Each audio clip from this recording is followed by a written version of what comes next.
Hi. This week we have two Torah portions, Tazria and Metsora. Why would we read two Torah portions? There are 54 portions in the course of a year and 52 weeks in the year, and we need to finish the Torah in 1 year. And there are a couple of weeks, like when we have Shabbat Chol Hamoed Pesach and Shabbat Chol Hamoed Sukkot, and maybe some other Saturdays where a holiday might fall, where we don't read the regular portion. So in the years where we need the extra portions, 54 portions for 52 weeks, it works out. In occasions where we need to compress, so there we will double up a number of the portions in order to be able to finish the Torah within a year. Tazria and Metsora are two portions in the third book of the Torah. We're in Vayikra, Leviticus. And Tazria and Metsora, Leviticus by itself is a tough book in terms of the relevancy to modern day life and our interest in a lot of the details. As we already saw in Vayikra and in Tzav, the first two portions, they dealt with animal sacrifices. Now in Tazria and Metsora, we come to a couple of other rough portions. Tazria deals with what happens after childbirth to a woman vis-a-vis her being in a state or condition of ritual impurity and how she needs to become purified to be able to get back into the temple. And then the rest of Tazria and Metsora deal with the issue of a disease called sara'at. It's often translated as leprosy, but probably not what we understand leprosy to be. Metsora is a person with this disease. Sara'at is the disease. And it's more likely that this particular disease was closer to psoriasis or eczema, something like that, rather than Hansen's disease, which is what leprosy is known as. So a couple of tough Torah readings and their subject matter. And I was trying to find some way to find meaning in what's going on and what might have been happening then, that based upon the way we look at the world, or perhaps it's trying to imagine that world back today and how we would see it. So first, I want to look at Leviticus chapter 12, and let me read just a couple of the verses. Speak to the Israelite people thus. When a woman at childbirth bears a male, she shall be impure 7 days. She shall be impure as at the time of her menstrual infirmity. On the 8th day, the flesh of his foreskin shall be circumcised. She shall remain in a state of blood purification for 33 days. She shall not touch any consecrated thing, nor enter the sanctuary until her period of purification is completed. If she bears a female, she shall be impure 2 weeks, as during her menstruation, and she shall remain in a state of blood purification for 66 days. Now here comes the key part. Verse 6, chapter 12, on the completion of her period of purification for either son or daughter, she shall bring to the priest at the entrance of the tent of meeting a lamb in its first year for a burnt offering, olah, and a pigeon or a turtle dove for a purification offering. In Hebrew, that's chatat, which literally comes from chet, like in al chet. So She has to bring two animals, two different kinds of sacrifices. One is the burnt offering, and one is the sin offering. This is after she gives birth and has waited the period of time. Okay, so here's what I'm imagining: a woman's group. Now, probably, I don't know how common they were 3,000 years ago, but in our world, the notion of a woman's group is something that's pretty acceptable and, pretty well known. And here I'm imagining 6 women who are sitting around and studying the Torah and trying to bring a woman's insight into what's going on here and what's the point of all this and what does this mean. We don't often think of women then sitting around and studying Torah from a woman's perspective. Today, that's a growing phenomenon. So here's how I imagine these women dealing with this question. The leader of the group, woman number 1. Welcome to the weekly meeting of our Women's Torah Study Group. This week's parasha has a topic that seems especially suited to women: childbirth. I'd like to raise a question. According to the Torah, after a woman gives birth and waits a period of time, she comes to the Mishkan, the sanctuary, and brings 2 animals for 2 sacrifices: a lamb for an olah, the burnt offering, and a pigeon for a chatat, the sin offering.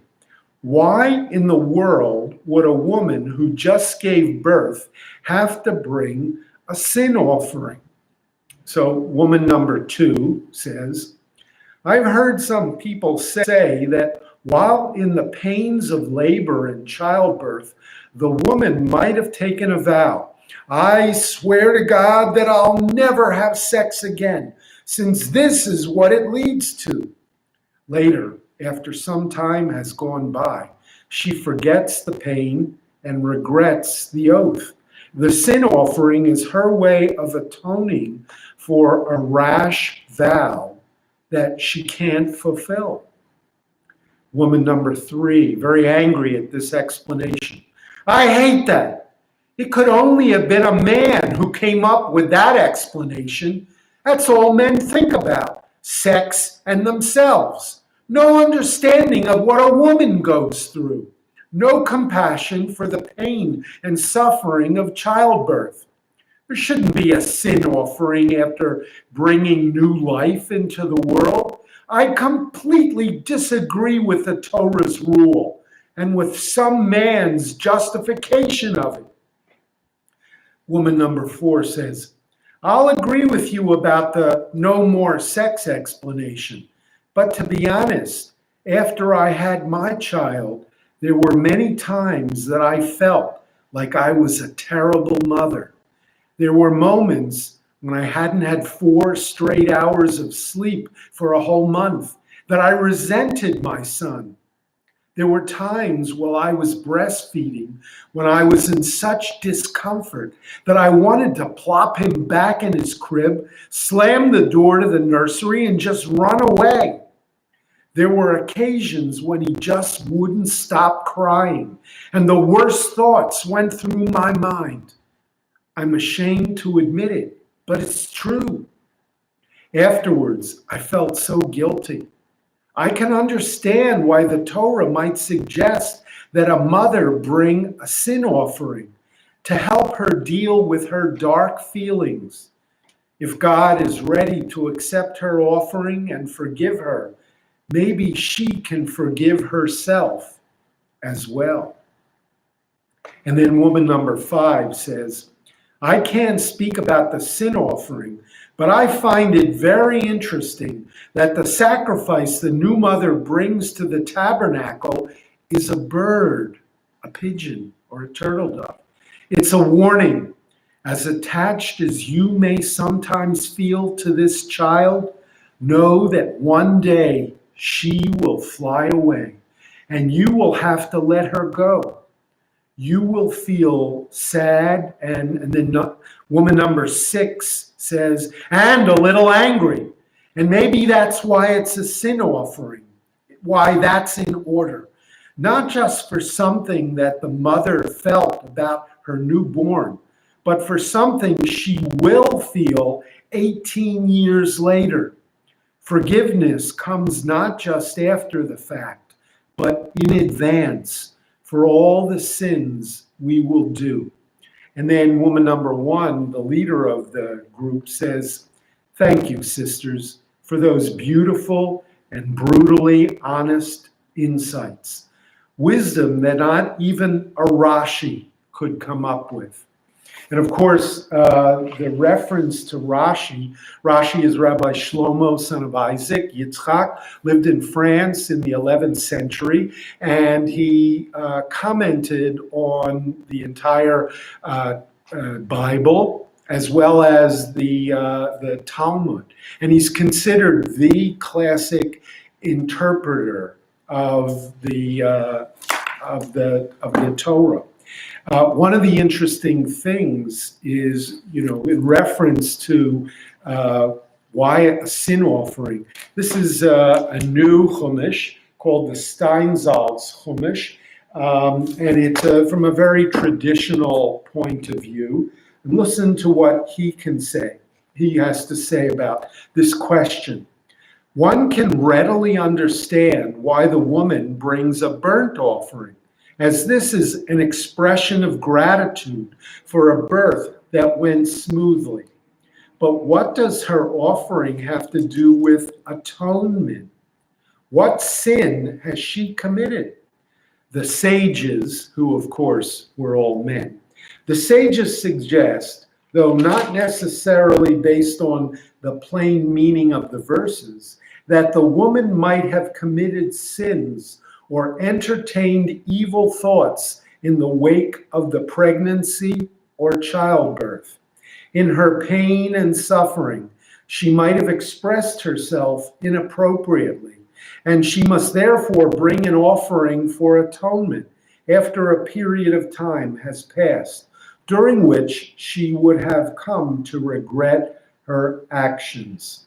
And we see that the source of that view is the Talmud, as well as Ibn Ezra, who's another great medieval commentator, Abraham Ibn Ezra, originally from Spain, around more or less the same time as Rashi. So we see that indeed that is the traditional male explanation, but maybe women understand the Torah, and especially things that connect and touch to women. Maybe women understand them a lot better than men do. So we're going to skip now to chapter 14 in the book of Leviticus. And this is the beginning of the portion of Metsora. And again, Metsora is the name of a person who has the disease that's called Sara'at. Here it's translated as a leper, although we're probably not dealing from a medical point of view with leprosy, more likely some kind of eruption or rash of the skin. So let me just read the first 7 verses of chapter 14 of the book of Leviticus. Lord spoke to Moses, saying, "This shall be the ritual for the leper at a time that he is to be purified." Maybe they had a sense that diseases were communicable. So one of the things that we see is that people who had this affliction were quarantined for a period of time.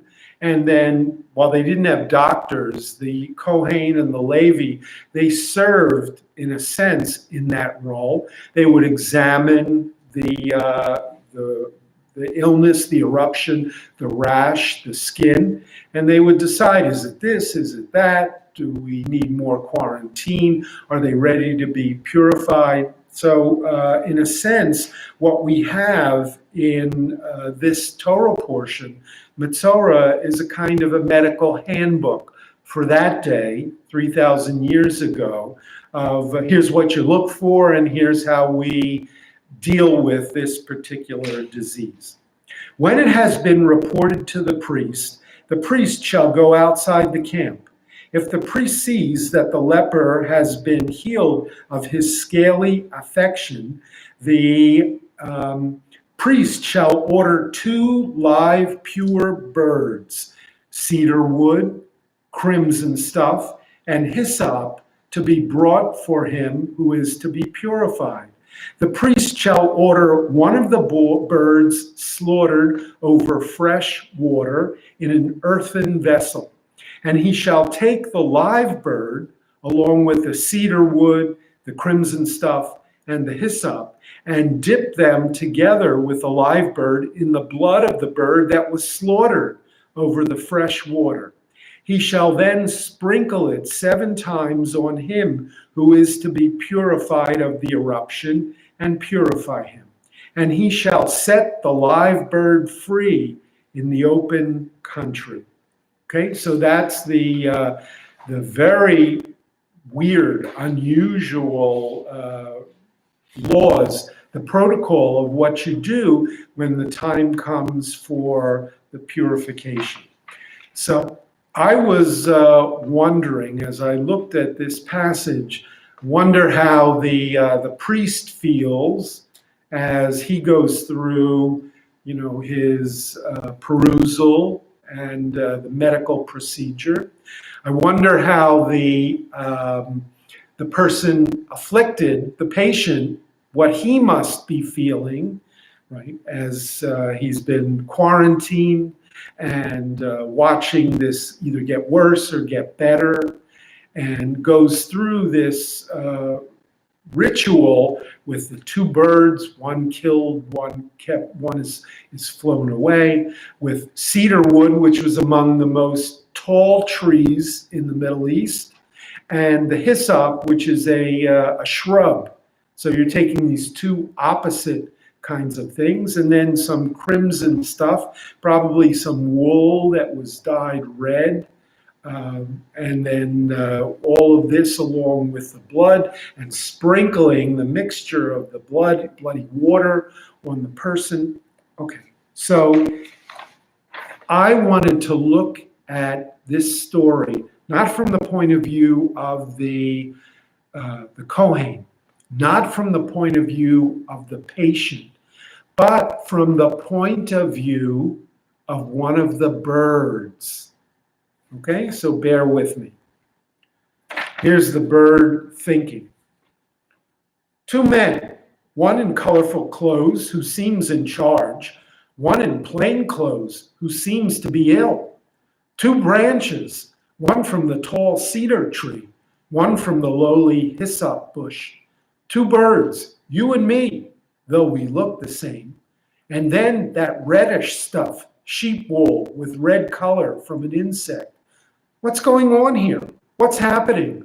Why are they doing this? Are we in danger? So this is one bird talking to the other. And then what happens? The priest shall order, this is from the Torah, the priest shall order one of the birds to be slaughtered over fresh water in an earthen vessel. Wait, what just happened? No! They ripped your head off! Your blood is dripping out of your body. Can you hear me? Are you still alive? Are they going to do that to me? No! Help! And then the Torah tells us, and he shall take the live bird, along with the cedar wood, crimson stuff, the hyssop, dip them together with the live bird in the blood of the bird that was slaughtered over the fresh water. And then the bird picks up the story. Stop! Let me go! Don't rip my head off! He's holding me tight. He's squishing me between the cedar and the hyssop and the wood. He's putting me into the bloody water. He's going to drown me. What a terrible way to die! And then back to the Torah. He shall then sprinkle it 7 times on him who is to be purified of the eruption and purify him. And he shall set the live bird free in the open country. He's taking me out of the water. I'm dripping blood. He's pushing me at the sick man. And now he's pulling me back. And again, and again, and again, and again, and again, and again. The sick man is now covered in blood. What is next? Wait! They're throwing me up in the air. He released me. Quick, fly away. Faster. Don't look back. I'm free. I'm not going to die. Fly! Fly! And the bird, the live bird, flies away. One way to read all this strange ritual, the cedar, the hyssop, the 2 birds, the bucket of water, bowl of water, the sprinkling of the bloody water on the sick person. On one hand, yeah, you could make a case it looks like voodoo. You could also say that each of these things are symbolic, and that to each element of this crazy ritual, there's some kind of symbolism that meant something.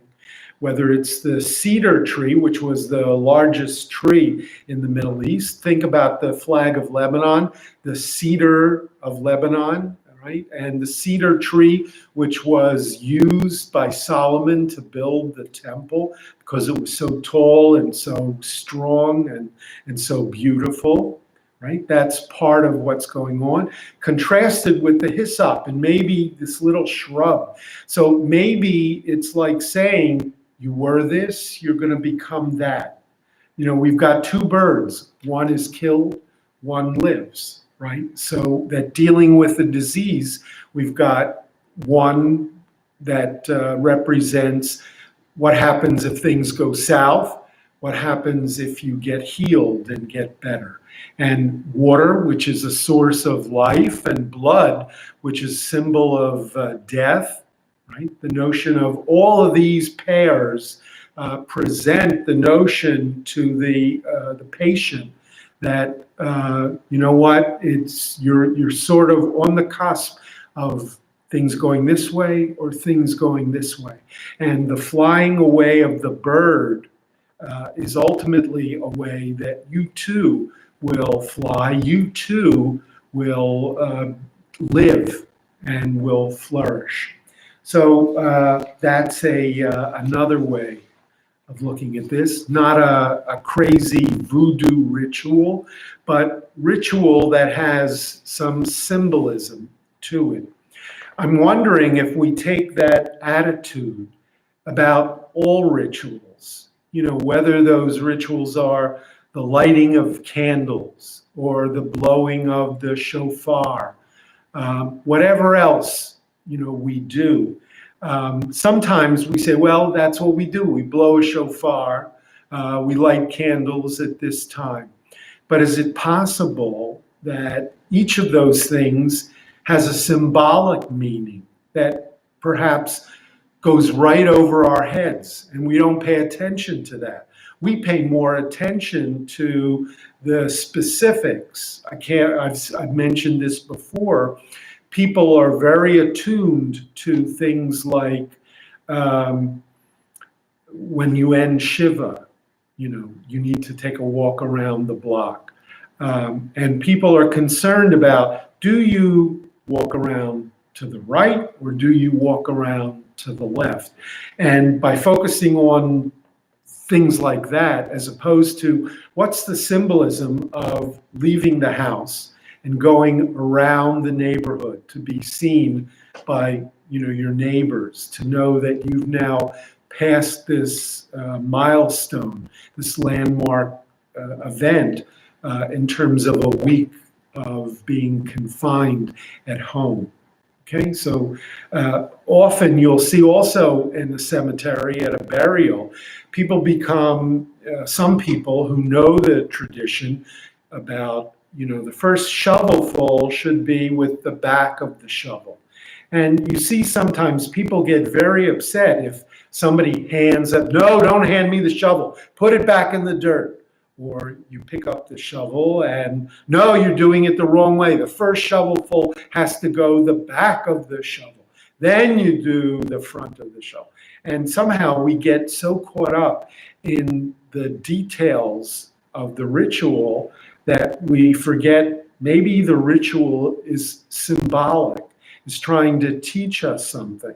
So one explanation is that by not handing it from one person to another, it's a way of saying that how reluctant we are. Similarly, with doing the other side of the shovel, not the regular side, is that we bid goodbye to somebody with great reluctance. And we do it in a sense that's not efficient, and that as we attempt to respond to a death of somebody we care deeply about, somehow we don't have it together.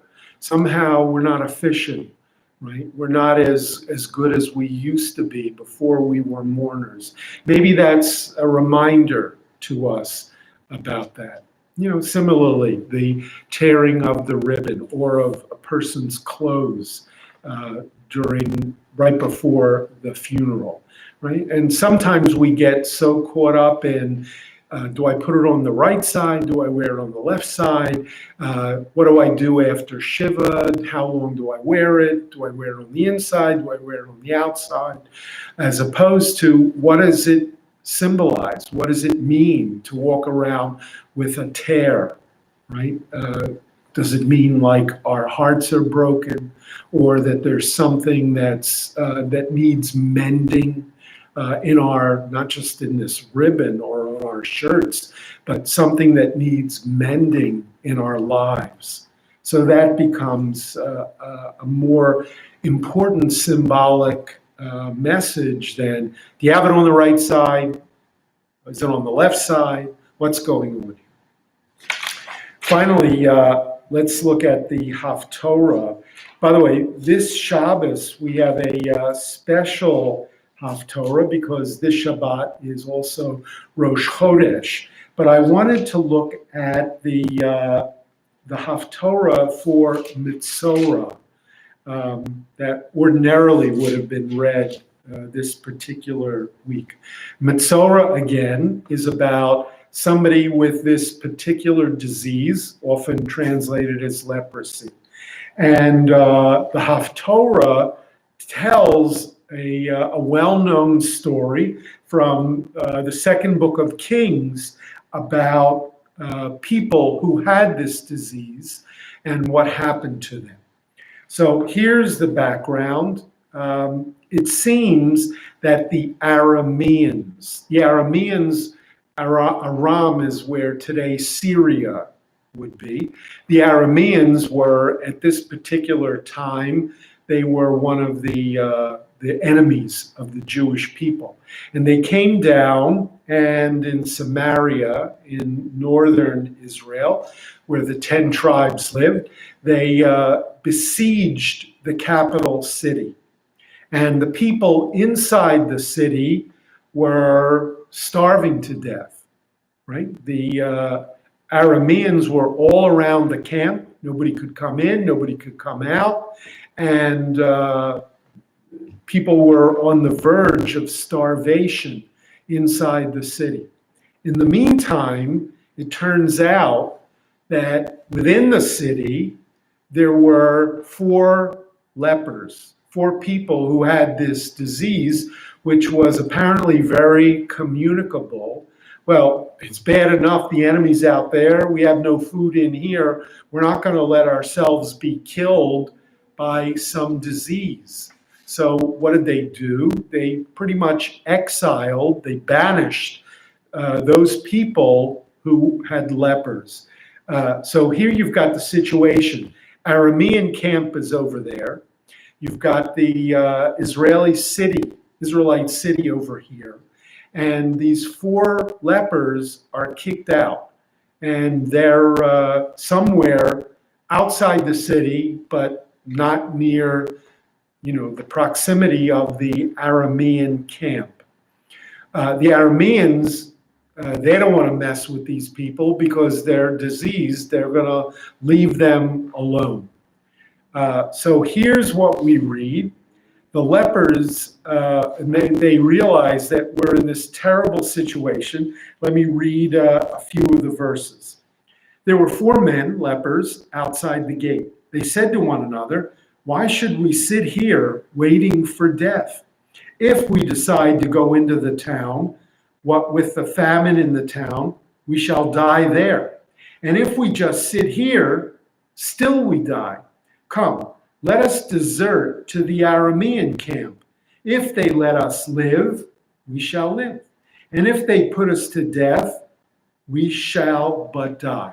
So the only chance we have, can't go in, can't stay here. We might as well try to go to the Aramean camp. If they kill us, we're no worse off than we are now. Maybe they'll take pity and give us something to eat. They set out at twilight for the Aramean camp. But when they came to the edge of the Aramean camp, there was no one there. For the Lord had caused the Aramean camp to hear a sound of chariots, a sound of horses, the din of a huge army. They said to one another, "The king of Israel must have hired the kings of the Hittites and the kings of Metsora to attack us." And they fled headlong into the twilight, abandoning their tents and horses and asses, the entire camp just as it was, as they fled for their lives. When those lepers came to the edge of the camp, they went into one of the tents and ate and drank. Then they carried off silver and gold and clothing from there and buried it. They came back and went into another tent, and they carried off what was there and buried it. Then they said to one another, "We are not doing right. This is a day of good news, and we are keeping silent. If we wait until the light of morning, we shall incur guilt. Come, let us go and inform the king's palace." They went and called out to the gatekeepers of the city and told them, "We have been to the Aramean camp. There's not a soul there, nor any human sound. But the horses are tethered, the asses are tethered, the tents are undisturbed." So what I wanted to do was to look at this story from the point of view of the 4 lepers. What were they thinking about? If we were them and we were in that situation, if we had gotten kicked out of the city, left on our own to die, right? And now we find out, oh my God, there's food, there's everything, and the enemy's gone. What's our responsibility? So I imagine that as the ethical dilemma of the 4 lepers, and here's how I saw it. Leper number 1, we are not doing right. This is a day of good news, and we are keeping silent. If we wait until the light of morning, we shall incur guilt. Come, let us go and inform the king's palace. So leper number 1 is represented by the actual quotation from the Haftorah. But it seemed to me there would be other ways of looking at this whole story. So here's what leper number 2 might have said, because it's not in the Haftorah itself. "To hell with the king and the Israelites. They threw us out of the city to die of hunger, or from leprosy, or to be cut down by the Arameans. They didn't give a damn about us, and I don't give a damn about them." Leper number 3 tries to be a little bit more rational. What else could they have done? Let us stay inside the walls of the city and infect everyone else with this awful disease? And then leper number 4 says, "My wife and children are inside the walls of the city. There is food to be had in the Aramean camp, and I want them to have it. I say we go back and let the gatekeepers know what we've discovered." Leper number 2, he was the angry guy. He says, "And what do you think will happen then? They'll have a parade in our honor. They'll think we're traitors who have gone over to the enemy, and we are trying to draw out the Israelites from the city so the Arameans can kill them, and we'll be thrown from the top of the city walls to our deaths. Or when they realize that we were telling the truth, they won't be able to get past the fact that we are lepers, and we'll be expelled again.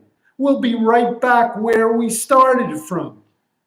And then leper number 1, who is the one quoted in the Haftorah, the one who suggested we need to go back. We need to tell the Israelites, our people, our family, what we found. I'm not sure that any of us have a lot of time left to live. I don't want my name cursed by my people because I only cared about myself. And I don't want God to judge me for allowing innocent Israelites to starve to death. I'm going to the city gates. Who's coming with me? And what we find out in the actual story is that they tell the gatekeepers, nobody's there. They think it might be a trick. They send out a few people to check it out. Turns out to be true. As soon as they find out that the Arameans are gone, the people storm out of the city into the Aramean camp and fall over the food that the Arameans left behind. And of course, the city is saved. We don't find out what happened to the 4 lepers. We don't think that there was a parade in their honor.